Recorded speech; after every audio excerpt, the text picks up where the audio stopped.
Aleluia! A graça e a paz do Senhor Jesus seja sobre a sua vida.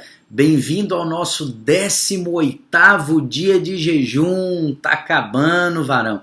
E a Bíblia diz que melhor é o fim das coisas do que o início delas.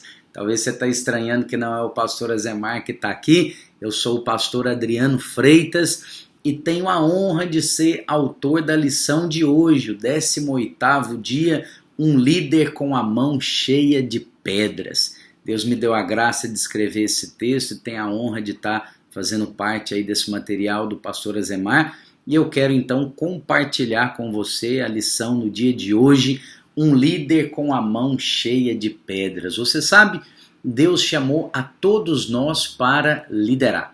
Você foi feito à imagem e semelhança de um Deus que lidera todas as coisas. Portanto, esse chamado para liderança é um chamado para todos nós. E uma mão cheia de pedras significa 5 pedras para completar a sua mão. Não são pedras boas, mas eu mesmo já carreguei todas elas nas minhas mãos, já foram armas nas minhas mãos.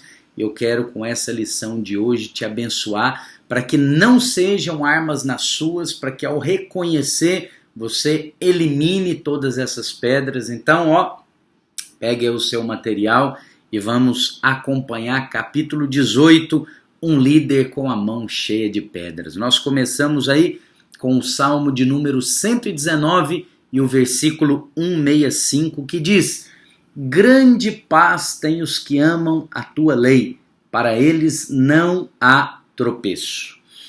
Quando nós falamos em uma caminhada, e a vida cristã é uma caminhada, o que ninguém quer é um tropeço. Todos nós queremos caminhar sem tropeços, sem percalços ao longo do caminho. Você já observou que numa caminhada, quando você vê um obstáculo grande, um buraco grande, você está caminhando ali pela calçada, pelo passeio, não sei exatamente como você chama aí na sua cidade, e se você vê um grande buraco, você já fica atento. Você já fica receoso com aquilo e muito provavelmente vai mudar de local. Se estiver andando e conversando com alguém, talvez vai diminuir ou parar a conversa e vai ficar focado em não cair naquele buraco.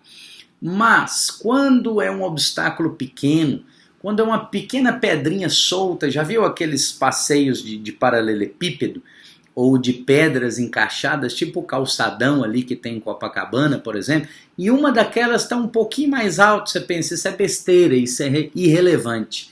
É ali mesmo que ao pequeno descuido a gente tropeça e às vezes pode cair rolando ao chão, e é exatamente isso que acontece conosco. Então eu quero compartilhar com você de 5 pedras, e a primeira é talvez a mais comum, é a mais importante delas e é a mãe de todas elas, que é a justiça própria, a JP. Justiça própria, que é a JP, ela quer derrubar você e você tem que ficar atento a ela. Isso não é justo.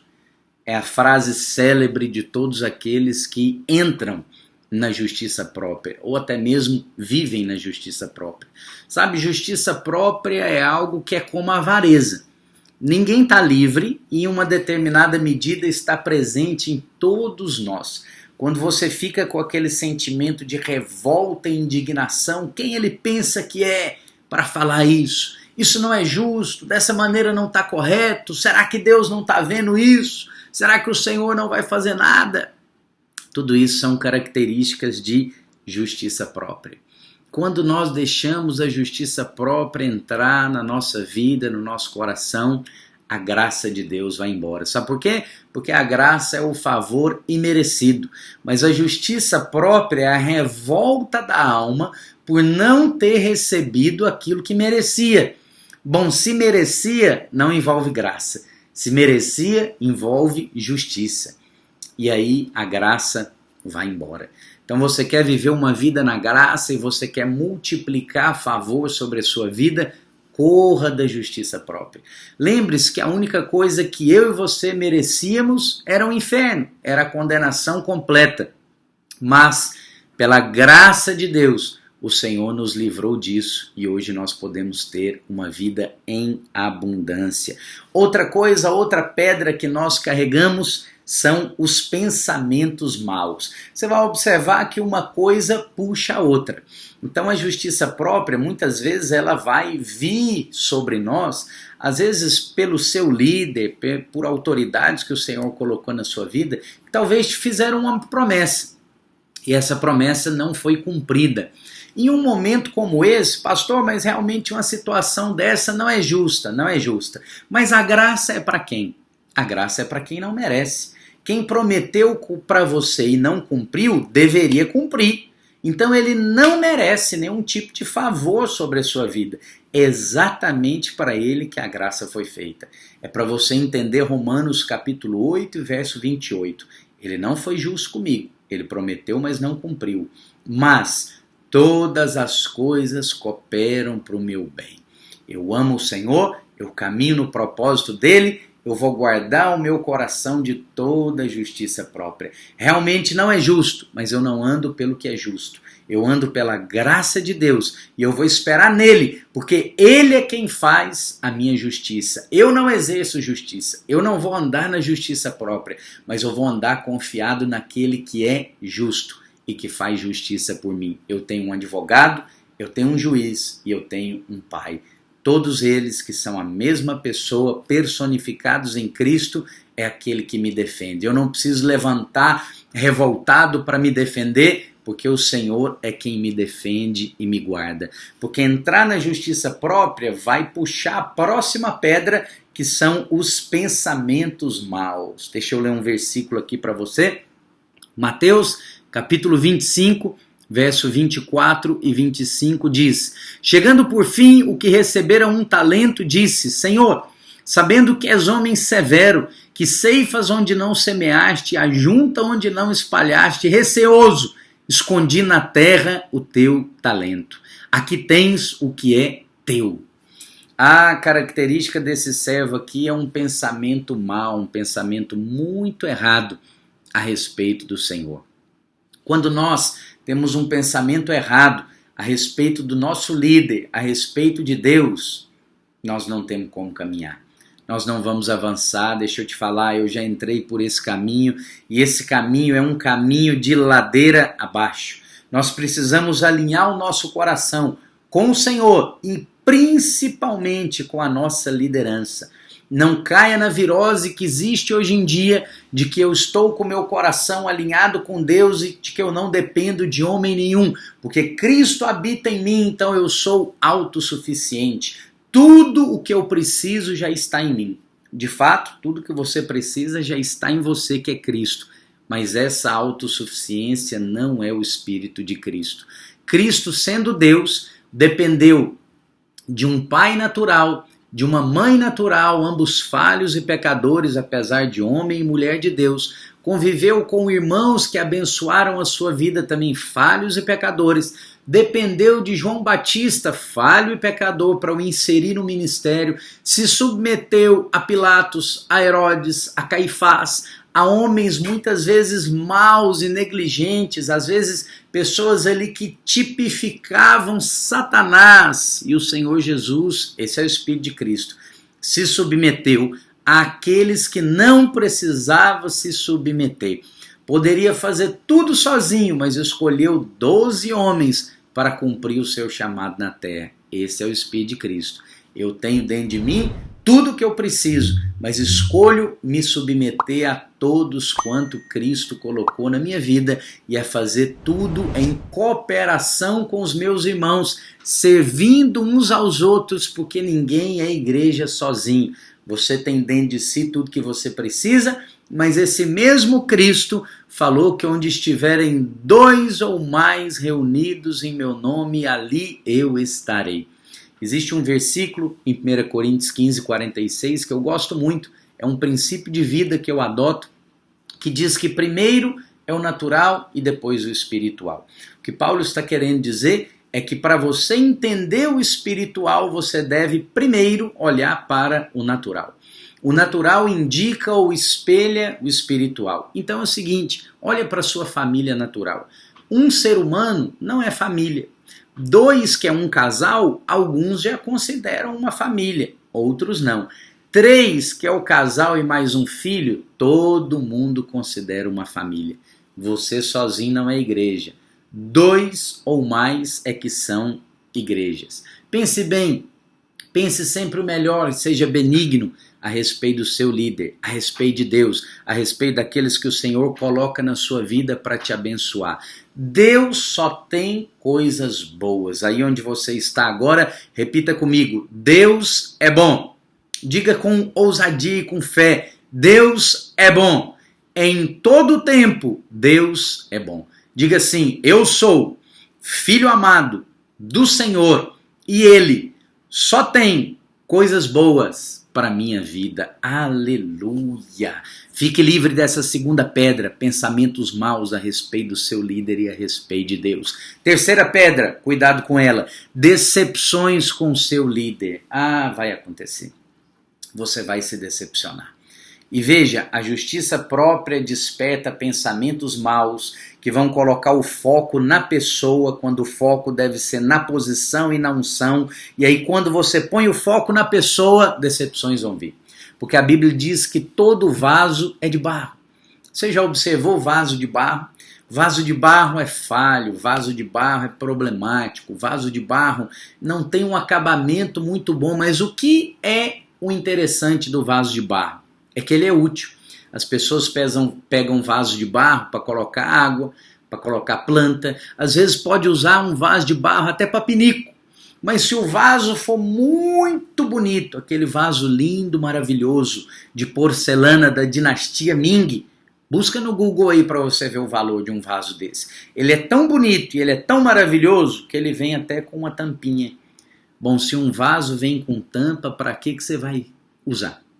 Serve para pôr o quê? Se alguém tem um vaso lindo desses em casa, faz o teste. Chega na casa dessa pessoa e diz: ei, eu quero plantar cebolinha nesse vaso. A pessoa jamais vai deixar. Eu quero utilizar como uma moringa d'água. Não vai utilizar. Eu quero utilizá-lo como pinico. De maneira nenhuma. Que coisa nojenta. Você não vai usar esse vaso como pinico. Bom, se ele não pode ser usado para nada disso, para que ele serve? Eu vou te falar.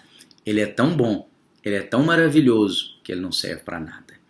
Ao passo que o vaso de barro, por ser cheio de falhas, por ser cheio de defeitos, por ter um valor em si mesmo baixo, ele pode ser utilizado para todas as coisas. Você está entendendo a forma como nós somos diante do Senhor? Para servir a tua obra, somos vasos de barro.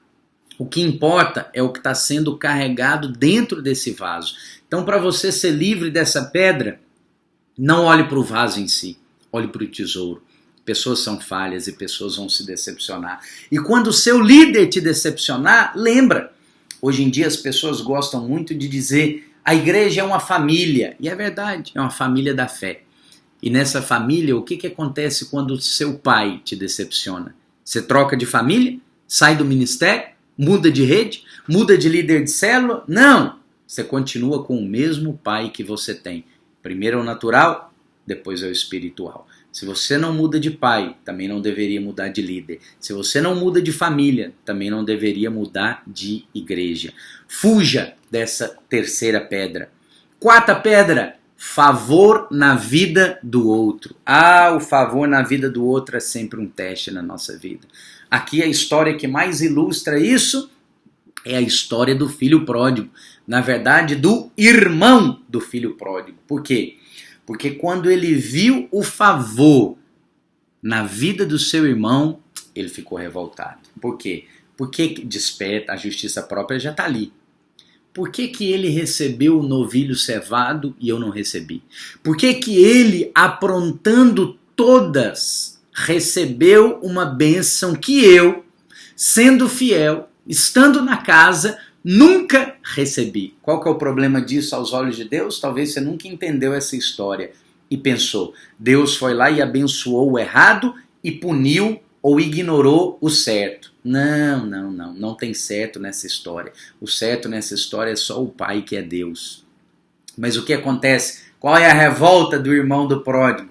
É que ele se julgava merecedor. Eu nunca transgredi uma ordem tua contigo, contudo nunca me deste nem um cabrito. Primeiro, O cabrito que eu tenho é seu, filho. Você nunca entendeu isso? Você não precisa pedir o cabrito. Vai lá, abre a geladeira da sua casa e pega o que você deseja, porque é nosso. Aquilo que é do pai é também do filho. Mas por que o filho não fez isso? Porque o filho nunca se viu como filho. O filho se via como servo, como empregado. O que você é aí na sua empresa? Você é um discípulo? Você trabalha como quem trabalha para o Senhor? Ou você está ali só cumprindo horário, cumprindo uma agenda? Só em troca do seu salário? O que você é na vida da igreja? Você é filho, é discípulo do seu líder, porque você vê e enxerga Cristo na vida dele e serve a Cristo na vida dele, não propriamente a ele? Porque senão, quando vier a primeira decepção, você vai largá-lo, você não vai aceitá-lo. E quando você vê favor sobre a vida daquele que não merece, porque é exatamente isso que é favor. Favor é o quê? O favor de Deus, ou a graça de Deus, ele é imerecido. Então o irmão achava que merecia. Quando você se acha merecedor, você não vai receber nada. Mas quando você tem consciência, como era o filho pródigo, de que não prestava, de que fez besteira, de que não era merecedor de nada, aí você recebe tudo. Um era filho, mas não se achava digno de ser filho e queria ser servo, recebeu o tratamento de filho. O outro era filho, mas não se via como filho, se via e se comportava como servo. Não recebeu nada que era de direito ao filho. Como que você fica quando alguém que não merece, é muito abençoado perto de você? Eu acho que você deveria olhar para ele e reconhecer, de fato ele não merece e tem sido abençoado. E eu não tenho sido tão abençoado assim ainda, porque eu estava até o dia de hoje achando que merecia. Senhor, me perdoa, eu não mereço. Eu estou consciente de que eu não mereço e eu quero ser abençoado assim como ele. Favor na vida do outro é um grande teste para nós e pode ser uma pedra que você carrega nas suas mãos. A quinta e última pedra é talvez quando a pessoa não entra em uma rebelião velada. Ele não se levanta como alguém desleal e inimigo da sua liderança ou da obra que ele está envolvido, mas ele resolve jogar a toalha.